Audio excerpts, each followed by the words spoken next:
7.5 লাখ দর্শকের উদযাপনে ফিলিস্তিনের পতাকা হাতে ইয়ামাল দিলেন রিয়ালকে খোসা। দেখুন, চিরপ্রতিদ্বন্দ্বী রিয়াল মাদ্রিদকে হারিয়ে টানা দ্বিতীয় মৌসুমে লা লিগার শিরোপা জিতেছে বার্সেলোনা। গত রোববার লস ব্ল্যাঙ্কসদের বিপক্ষে 2-0 ব্যবধানে জিতে 3 ম্যাচ বাকি থাকতেই তাদের চ্যাম্পিয়নশিপ নিশ্চিত হয়। এরপর নিয়ম মাফিক দর্শকদের স্রোতে ছাদখোলা বাসে কাতালান ফুটবলাররা উদযাপনে মেতেছে, যেখানে হাজির হয়েছে 7.5 লাখ ফুটবল ভক্ত। আর আলোচনার কেন্দ্রবিন্দুতে ছিলেন লামিনে ইয়ামাল।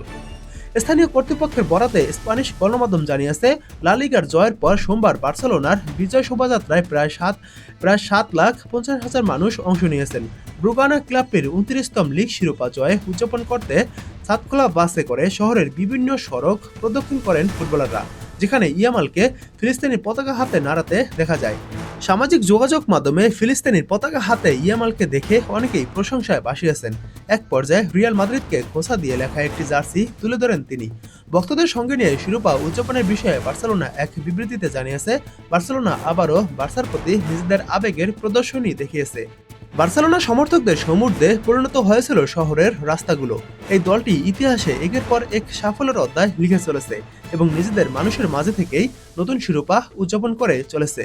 বার্সেলোনার রাস্তায় ক্লাবটির বিজয় শোভাযাত্রার সবচেয়ে আলোচিত দৃশ্যগুলোর একটি ছিল তারকা ফরোয়ার্ড লামিনে ইয়ামালের হাতে উড়ন্ত ফিলিস্তিন পতাকা। অনেকেই এটিকে ফিলিস্তিনি জনগণ ও তাদের অধিকারের প্রতি সমর্থনের প্রতীকী বার্তা হিসাবে ব্যাখ্যা করেছেন। ওই দৃশ্য দ্রুততম সময়ে সামাজিক যোগাযোগ মাধ্যমে ভাইরাল হয়েছে এবং নানা ধরনের প্রতিক্রিয়া তৈরি করে সমর্থকদের মতো। এছাড়া শোভাযাত্রার এক পর্যায়ে একটি জার্সি সবার সামনে উঁচু করে ধরেন লামিনে ইয়ামাল, যাতে লেখা, সৃষ্টিকর্তাকে ধন্যবাদ যে আমি মাদ্রিদিস্তা অর্থাৎ রিয়াল মাদ্রিদের সমর্থক নই। মূলত বার্সা সমর্থকরা যখন শিরোপা উৎসব করছে তখন সম্পূর্ণ ভিন্ন পরিস্থিতি রিয়াল ভক্তদের। মাদ্রিদের ক্লাবটিকে 2-0 গোলে হারিয়ে 3 ম্যাচ বাকি থাকতেই 14 পয়েন্টের ব্যবধানে এগিয়ে যায় বার্সা, যা লিগ শেষেও আর পুষিয়ে নেয়ার সুযোগ নেই রিয়ালের সামনে।